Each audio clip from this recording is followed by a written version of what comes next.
इतना ही काफी समझ लेना, भ्रमित ना होना, क्योंकि ये तो अध्यात्म ज्ञान है, बालकों का खेल नहीं है। आप तो अज्ञान से भरे पड़े हो। अब उस अज्ञान को निकालने के लिए दास को इतना प्रयत्न करना पड़ा है, इतने बड़े बड़े उदाहरण ला करके सब फिर सेट करना पड़ रहा है, तब ये यथार्थ ज्ञान आपने सुहावेगा। ये प्रयत्न इसलिए करा दास। तो सतनाम 2 अक्षर का है, इसमें एक ओम एक तत् गुप्त है। प्रसंग चल रहा था, ये कहता है कि मैं तुझे सब पापों से मुक्त कर दूंगा। कैसे कर देगा कि हम पहले ओम नाम का जाप ब्रह्म का है, इसकी भक्ति करते रहे ऋषि लोग, हम पहुंच गए ब्रह्म लोक में। इसकी कमाई खत्म हुई, फिर पृथ्वी लोक पर आगे देवने कुत्ते हमने या पूंजी यही नाश करते रहे अपनी। अब इस पूंजी का नाश नहीं करेंगे हम, इसको पकड़ा देंगे, पकड़ते रही और हमें बरी कर यहाँ से, हम इसका ऋण दे देंगे तो ये हमारा मांगे क्या, इसका हमारा लेन देन क्या रहा फिर। तो इसको जैसे पहले क्या होता था, साहूकार लोग जो छोटे व्यक्ति निर्धनों को अपने मजदूर बना लेते थे, उनको पहले पैसा दे देते थे, थोड़ा बहुत 1000 2000 10,000 जैसा भी। अब वो उसको कहता इतने दिन में नहीं दिया ना तूने मेरा पैसा तो तुझे मजदूर लगा दूंगा। अब वो पैसा उसने खर्च कर दिया, कमाई की नहीं, कोई धंधा नहीं किया, तो फिर मजदूर लगाता था उसको साहूकार उस अपने कर्जदार को, और कहता था तेरी मजदूरी से काटूंगा और पूरे करूंगा। तो फिर हम क्या करेंगे, उस मजदूरी जो पैसा हम कमाएंगे हम खर्च नहीं करेंगे, इसको दे देंगे, ये आपको मजदूरी से आपको मजदूर नहीं रखेगा, छोड़ देगा। तो ये यहाँ कहता 18वें अध्याय के 66वें श्लोक में, सर्वधर्मान प्रीतज माम एकम शरणम व्रज अहम त्वा सर्व पापे भ्यामोक्षामि मा शुच्य। गीता ज्ञानदाता कहता है कि मेरे सत्र के, क्योंकि ओम नाम का जाप इसके सत्र का, गीता अध्याय नंबर 15 के श्लोक नंबर 16 और 17 में 3 पुरुष हैं, सरपुरुष, अक्षर पुरुष और उत्तम पुरुष तु अन्य। 8वें अध्याय के 1 मंत्र में पूछा अर्जुन ने कि आपने जो 7वें अध्याय के 29वें मंत्र में जिस तत्ब्रह्म का जिक्र किया है कि उसको जानकर व्यक्ति सारे धातुओं से परिचित और सब कर्मों से परिचित व्यक्ति जरा मरण से छुटकारा चाहता है, तो तत्ब्रह्म क्या है? 8वें अध्याय के 3 श्लोक में उत्तर दिया गीता ज्ञानदाता ने, वो परम अक्षर ब्रह्म है। तो गीता अध्याय नंबर 15 के श्लोक नंबर 16 और 17 में 3 पुरुष हैं, 3 प्रभु हैं। सरपुरुष ये ब्रह्म है गीता ज्ञानदाता, अक्षर पुरुष ये पर ब्रह्म है जो 7 संग ब्रह्मांड का स्वामी है। गीता ज्ञानदाता केवल 21 ब्रह्मांड का स्वामी मालिक प्रभु है। और उत्तम पुरुष है तो अन्य 15वें अध्याय के 17वें श्लोक में जो वास्तव में परमात्मा है, वास्तव में अविनाशी है, वो 3 दोनों से अन्य है। तो ये 3 पुरुष, नीचे वाले तो आपको बताई दिए, ब्रह्मा विष्णु महेश दुर्गा गणेश जी के मंत्र आपको पहले बता दिए जो प्रथम स्टेज में हम देते, उनसे हम यहाँ तक बरी हुए। अब रह गए ये सरपुरुष और अक्षर पुरुष और परम अक्षर पुरुष, इन तीनों के मंत्र हैं गीता अध्याय नंबर 17 के श्लोक नंबर 23 में। ओम तत्सत इति निर्देश ब्रह्मण त्रिविध समर्थ है। ब्रह्मण माने सच्चिदानंद घन ब्रह्म के, उस परम अक्षर ब्रह्म के, अल्लाह अकबर के पाने के ये 3 मंत्र की साधना है, कमाई है। जैसे हमारा पूज्य जल है, जल प्राप्ति करनी है, जल है जमीन में बता दिया, उसका क्या प्रोसेस है? हैंडपंप लगाएंगे हम तो बोकी लगाएंगे, बोकी लगाएंगे और पाइप को नीचे लोअर करते रहेंगे, डाउन करते रहेंगे। तो सतनाम का काम है बोकी और पाइप जितना, वो पानी तक जल तक पहुंचा कर उसका काम पूरा हुआ। पूरा तो नहीं, वो भी सहयोगी तो साथ रहेगी, पाइप तो साथ ही रहेगी। फिर जब तक हैंडपंप नहीं लगाया जाएगा, ऊपर मशीन नहीं लगाई जाएगी, उसकी भी पूजा करनी है। चाहे मोटर लगा के कर लो, चाहे हाथ से कर लो, वो मोटर लगाओगे तो उसकी पावर का, बिजली का खर्चा देना होगा, वो भी साधना करनी पड़ेगी। हैंडपंप लगाया, हैंडपंप है सार नाम, वो सत्य शब्द गीता अध्याय नंबर 17 के श्लोक नंबर 23 का जो ओम तत्सत, ओम और तत् ये 2 मंत्र, ये तो सतनाम है, समझो श्वास ओ श्वास की बोकी, श्वास ओ श्वास से सिमरण इसका, ये तो बोकी ने काम कर दिया। सार नाम नहीं मिला, यानी सार नाम नहीं जोड़ा उसके ऊपर, पाइप के ऊपर हैंडपंप नहीं लगा तो काम फिर भी अधूरा ही है, वो पूज्य वस्तु प्राप्त नहीं हुई। तो फिर हैंडपंप लगा दिया, यानी सार नाम दे दिया आपको, तो फिर उसकी भी साधना करनी है, तभी वो जल मिलेगा। हैंडपंप हिलाना पड़ेगा, तो ये कंप्लीट कोर्स है, ये पूरी साधना उस परमात्मा के पाने की। 3 मंत्र का जो है उसकी त्रिकुटी से स्टार्ट होती, वहां की आगे राहत आपको। त्रिकुटी पर ओम नाम की कमाई हम ब्रह्म को दे देंगे, ये हमें बरी कर देगा कि जाओ। वैसे नहीं करेगा, ये दास आपके साथ होगा। कबीर साहब अल्लाह अकबर इस दास के रूप में आपके साथ खड़ा होगा।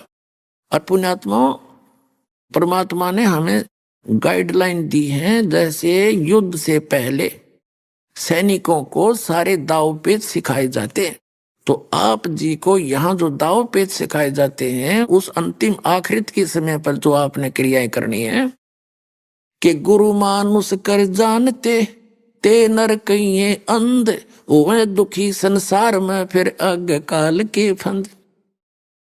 गुरु को मानुष कर नहीं जाने, गुरु को एज ए गॉड ट्रीट करे, क्योंकि आगे भी वो परमात्मा इस दास के रूप में होगा। अगर वो अन्य रूप में आ गया तो भ्रमित हो जाओगे हैं। तो इस दास के रूप में आपके सामने खड़े पाओगे, तो फिर आपका जैसा भाव, जैसा निष्कपट भाव लगन यहां होगी, तो वहां भी ऐसी होगी।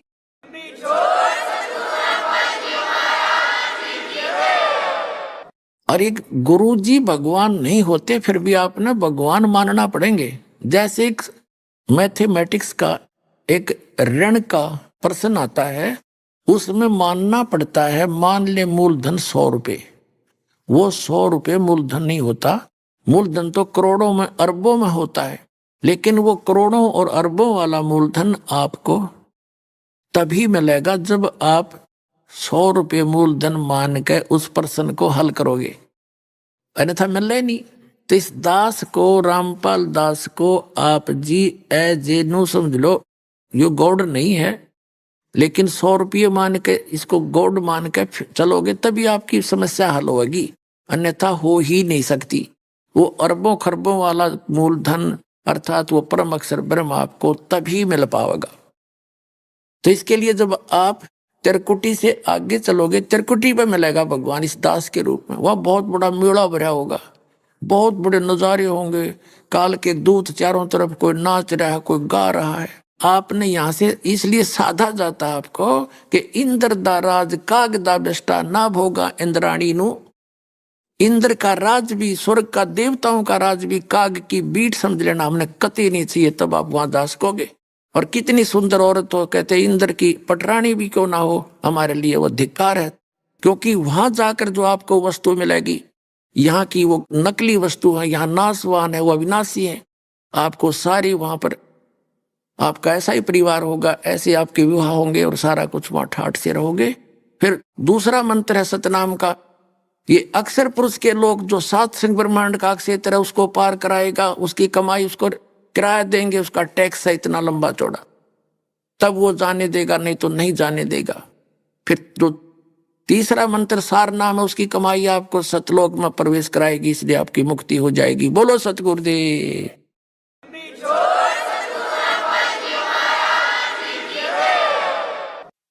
ये है वो complete method of worship, complete course of worship, जो ना कुरान शरीफ में है, ना तौरात के अंदर है, ना जबूर में, ना इंजिल में, ना पवित्र बाइबल में, ना वेदों में, ना श्रीमद् भगवद गीता में।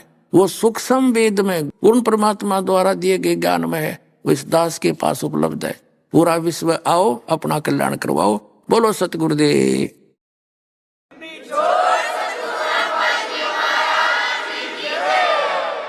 पुण्यात्माओं, मानव शरीर इस प्राणी को केवल परमात्मा प्राप्ति के लिए ही प्राप्त हुआ है, और परमात्मा की जानकारी संत दिया करते हैं। और संत वही होता है जो सदग्रंथों के गूढ़ रहस्यों को ठीक से समझकर श्रोताओं को, जिज्ञासुओं को, श्रद्धालुओं को बतावे। सदग्रंथ क्या होते हैं? सदग्रंथ उनको कहते हैं जो गॉड गिवन ज्ञान होता है। पुण्यात्माओं, हमें यही भूल लगी रही अभी तक कि हम जिस भी संत ऋषि से संबंध हुआ, जिससे हम मिले, उन्होंने जैसा भी ज्ञान दिया हमने उनके वचनों को सत्य माना। कारण क्या था कि हमारी जो आध्यात्मिक जो ज्ञान की बुद्धि थी वो विकसित नहीं थी, और हम ये सोच लेते थे कि इस महापुरुष ने, इस संत ने, ऋषि ने कई वर्षों से साधना करके और परमात्मा को प्राप्त कर लिया होगा, और इसने परमात्मा की महिमा को ठीक से जान लिया होगा। लेकिन हम इतना भी नहीं सोच पाते थे कि कोई संत परमात्मा की कुछ डेफिनेशन बता रहा है, दूसरा अन्य ही परिभाषा बताता है, उनके अनुभव भी भिन्न भिन्न होते। परमात्मा से प्राप्त करने वाली जो साधना होती है वो भी हमें भिन्न भिन्न ही बताया करते थे। अब तत्व ज्ञान से पता चला कि परमात्मा की महिमा को परमात्मा ही बता सकते हैं। जीव की बुद्धि अगर परमात्मा वाले स्तर पर पहुंच गई तो वो तो परमात्मा ही हो गया। तो आज तक जितने भी ऋषि महर्षि हम सुना करते थे और उनके कारनामे कृष्ण भी हम सुना करते थे। उदाहरण के तौर पर अगस्त ऋषि जी ने 7 समुद्रों को एक घूंट में पी लिया था। पुण्यात्मा, ये जो आज की विज्ञान वाले अपना सिर पटक लियो, इन 7 समुद्रों को एक घूंट में पी के दिखा दियो, तो ये कितना ही विज्ञानी बन जाना। क्योंकि साइंस एक सेपरेट इशू और गॉड इज कंप्लीट कोरस है, कंप्लीट है इन ऑल रिस्पेक्ट। तो इन ऋषियों ने उस परमात्मा की भक्ति की, उससे शक्ति प्राप्त करी, लेकिन वो परमात्मा नहीं हो सकते। थोड़ी सी शक्ति प्राप्त कर ली। अब जैसे थर्मल प्लांट है और एक 220 केवी का एक पावर हाउस है, वो थर्मल प्लांट नहीं हो सकता। इसी प्रकार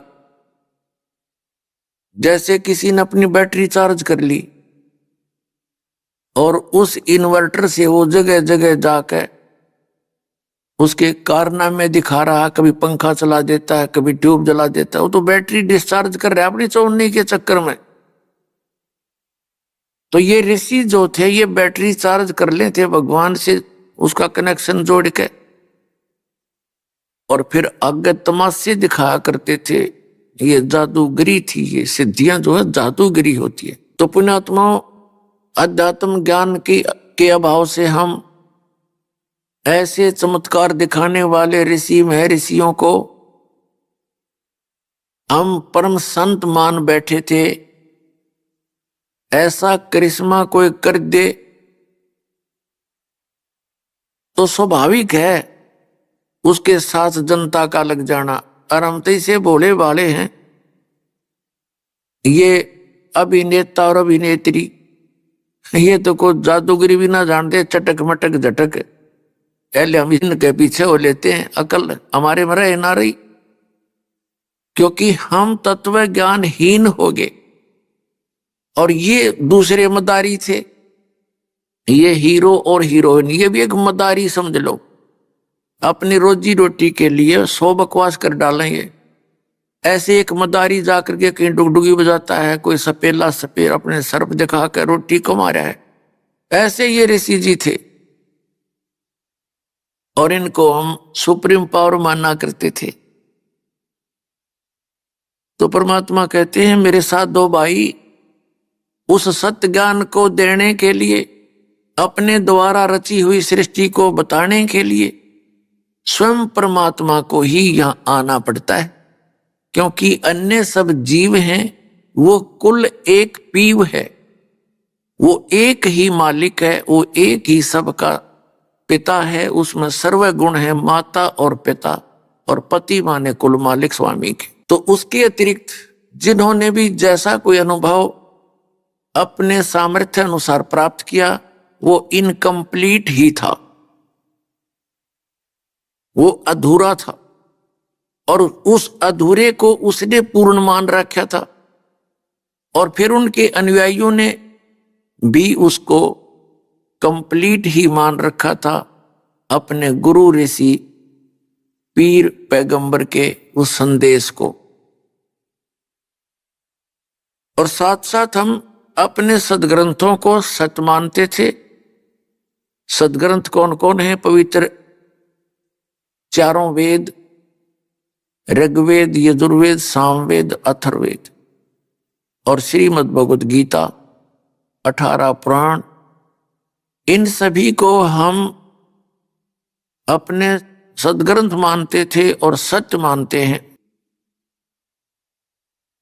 और हम ये भी मानते थे कि जितने गुरु ब्राह्मण, ऋषि मंडलेश्वर, पीर महंत, ये इन्हीं सदग्रंथों के अनुकूल ज्ञान हमें दे रहे हैं, क्योंकि वो रेफरेंस इन्हीं का दिया करते थे। तो हमें कोई प्रॉब्लम नहीं आई, हमने कोई डाउट पैदा नहीं हुआ कि ये झूठ बोल रहे होंगे। अब परमात्मा ने आके 600 वर्ष पहले उस तत्व ज्ञान को परमात्मा स्वयं आकर ज्ञान बताते हैं। श्रीमद् भगवत गीता अध्याय नंबर 4 के श्लोक नंबर 32 में स्पष्ट किया है कि अर्जुन, जो तूने श्रीमद् भगवत गीता अध्याय नंबर 4 के श्लोक नंबर 25 से लेकर 30 तक जो ज्ञान सुना, समझा कि जितने भी साधक हैं अपनी अपनी साधनाओं को करते हैं। जैसे कोई तो देवताओं की पूजा ही करता है, और कोई व्रत रखता है, कोई योग अभ्यास ही करता है, कोई स्वाध्याय करता है, और कोई हिक्षण यानी हिंसावादी व्रत रखता है, जैसे मुंह पर पट्टी बांध ली, नंगे पैरों फिरता है। और ये सभी अपनी अपनी साधनाओं को सत्य मानते हैं, पाप नाशक मानते हैं।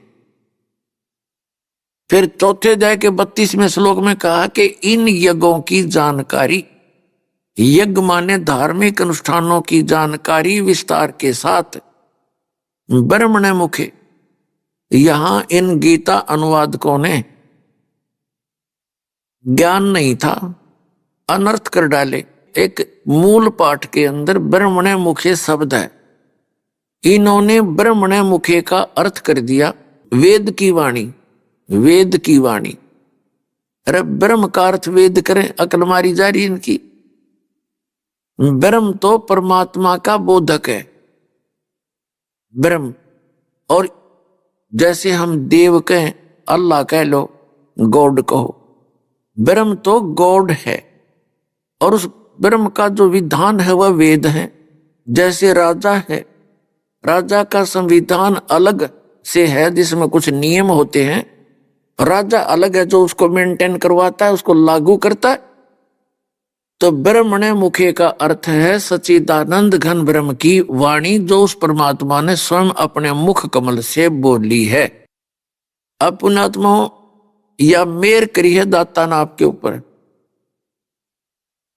कि ऐसे उपकरण बनवा दिए, घर बैठे अपने इन सदग्रंथों को देख सकते हैं और समझ सकते हैं, आसानी से निर्णय ले सकते हैं। पहले क्या करते थे, सब अपनी अपनी डफड़ी बजाया करते थे। 2 वक्ता बैठ जाते थे और अशिक्षित श्रोता होते थे, और शिक्षित वो विद्वान ब्राह्मण गुरु ऋषि महर्षि होते थे। और वो सदग्रंथ दोनों के एक ही होते थे। और जिसने ज्यादा स्पीडते और बिना डटे लगातार संस्कृत भाषा बोल दी, श्रोताओं ने ताकि पीट दी, वो चाहे कितना अज्ञानी था वो विजयी सिद्ध हो जाता था। अब पुण्यात्मा वो रेफरेंस देते थे सदग्रंथों के और ज्ञान देते थे अपने घर के। वो रेफरेंस दिया करते थे सदग्रंथों का और ज्ञान दिया करते अपने घर का। अब जैसे श्री ब्रह्मा जी, श्री विष्णु जी और श्री शिव जी, इन्होंने हमारे को ये ऑलमाइटी बता रखे थे कि ये सर्वशक्तिमान है, इनके कोई माता पिता नहीं। श्री विष्णु जी और श्री शंकर जी के थे ये जन्म मृत्यु भी ना बताया करते, ब्रह्मा जी की मृत्यु बताते थे और फिर इसको स्वयं भू भी बताते थे कि अपने आप पैदा हो जाता है फिर दोबारा। तो पुण्यात्माओं ये नाम इन पुराणों का लेते थे, विष्णु पुराण, शिव पुराण और दुर्गा देवी पुराण, ब्रह्म पुराण। तो हम ये सोचा करते जब ये सदग्रंथों में से ही बता रहे हैं तो सारी सच्ची होंगी, पर इनकी थी सारी झूठी। ये एक नंबर के झूठे थे, आचार्य शंकराचार्य और ये जितने मंडलेश्वर गुरु महंत हमारे हिंदू धर्म के थे। इनको अपने सदग्रंथों का कैख भी ज्ञान नहीं, आज तक भी ज्ञान नहीं इनको। तो पुण्यात्माओं मेर क्रिया आपके ऊपर भगवान ने आपको शिक्षित कर दिया, और अब ये असंग जन्म का झंझट आपका मिट जाएगा जब बिटवाना चाहोगे तो।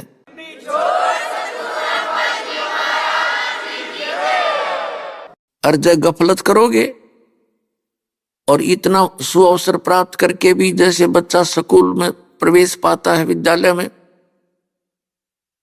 और परिवार वाले उसको पूरी छूट देते हैं, पूरी सुविधा देते हैं, खूब खा पी, अच्छा ओढ़ पैर, लेकिन बेटा अपनी पढ़ाई करके सफल हो, तो वो चांस आपको मिला हुआ है जितने मनुष्य शरीरधारी प्राणी है इस पृथ्वी के ऊपर। और जो उस समय को व्यर्थ खो देते हैं गफलत के अंदर, वो आजीवन मजदूर बनकर रहते हैं, और जो सफल हो जाते हैं वो सुख प्राप्त करते हैं, कारों में चलते हैं, पंखों के नीचे लेटते हैं। और जो गफलत कर जाते हैं विद्या के समय में, तो वो आप भी मजदूरी करते हैं, उनके बच्चे भी वहां मिट्टी के अंदर लेटे हुए होते। तो पुण्यात्माओं यदि आप ईब चूक गए इस गोल्डन चांस को, ये गोल्डन चांस है चारों युगों का, ये प्राइम टाइम है उस भक्ति का, मोक्ष का। इसमें कंप्लीट कोर्स आपको दिया जा रहा है। पहले आंशिक साधनाएं दी जाती थी जिससे केवल आप इस जन्म मरण के चक्कर में रहते थे, मानव शरीर अधिक प्राप्त हो जाते थे। तो अब परमात्मा ने ये समय दिया है, तो अब आप इसको चूकना नहीं और अपना कल्याण करा लेना।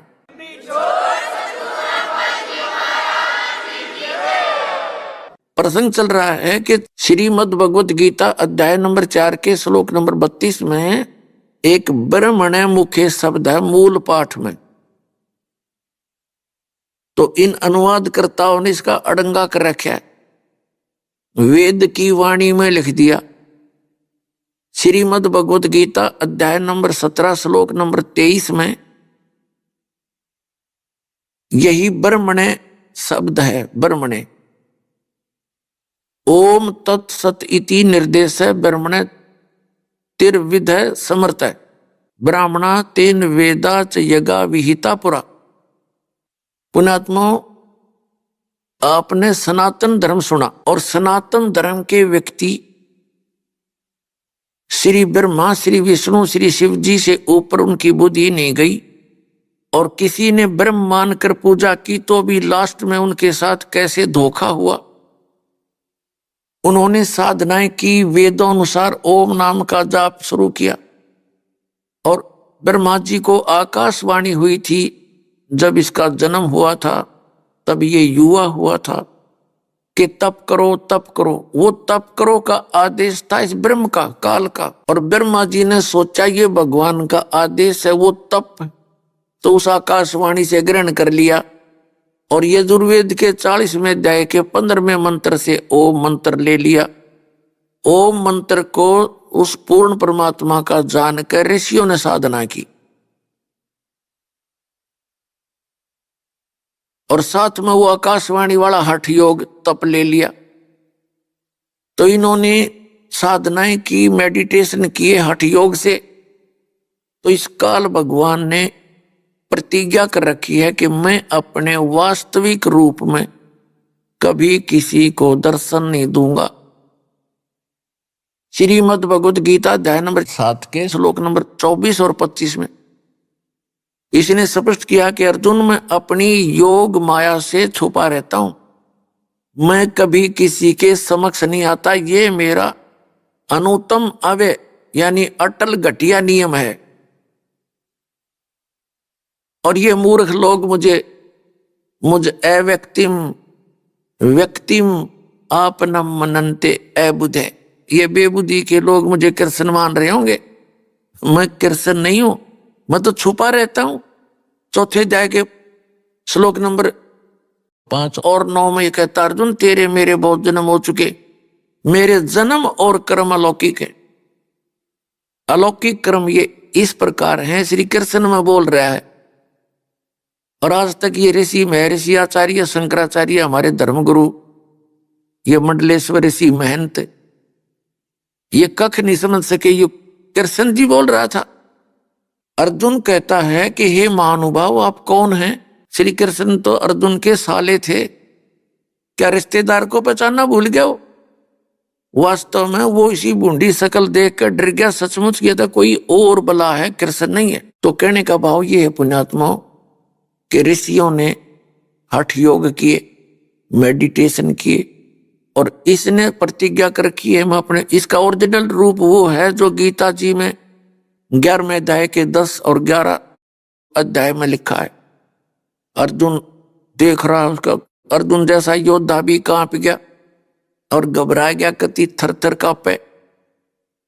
वो है इसका असली रूप। इसने कहा है गीता अध्याय नंबर 11 के श्लोक नंबर 32 में कि मैं काल हूं, सबको खाने के लिए अब आया हूं।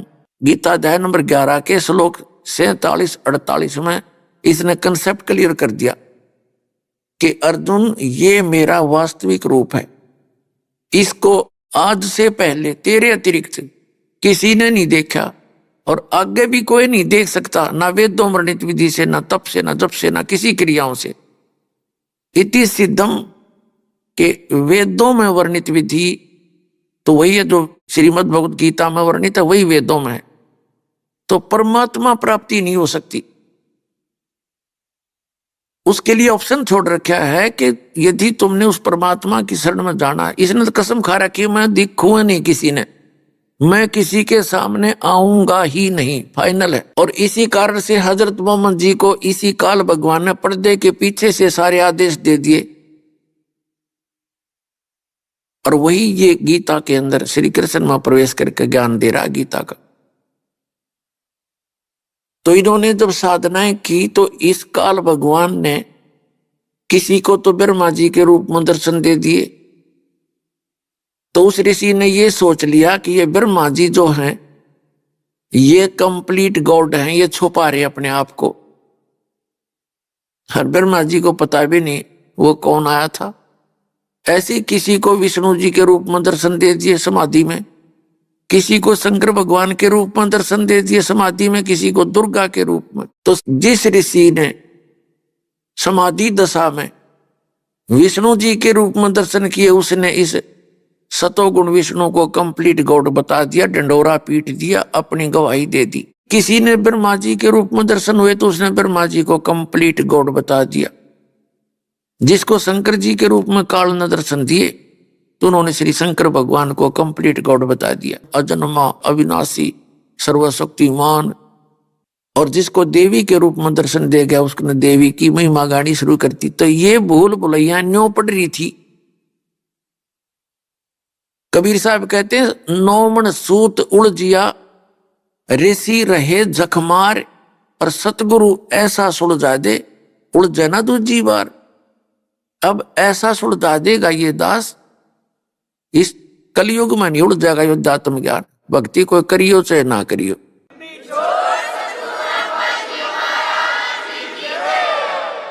वैसे तो पुण्यात्माओं परमात्मा सुलझा के धर गए थे, सुलझा कर रख गए थे सुरक्षित। लेकिन ये कबीर पंथी, ये बालक थे, इन्होंने वो सूत अधिक उलझा दिया। जितने मुंह उतनी बातें, जितने संत उतना ही नाम, वैसा ही ज्ञान उलझ पुलझ कर दिया। अब उसी परमात्मा कबीर भगवान ने इस दास पर दया करी, इतनी बुद्धि दी। दास की इतनी औकात नहीं थी कि इतने निर्मल ज्ञान को और परमात्मा के बच्चों तक सुलझा के पहुंचा सकूं। ये कबीर परमात्मा की दया से सारा कुछ हो रहा है।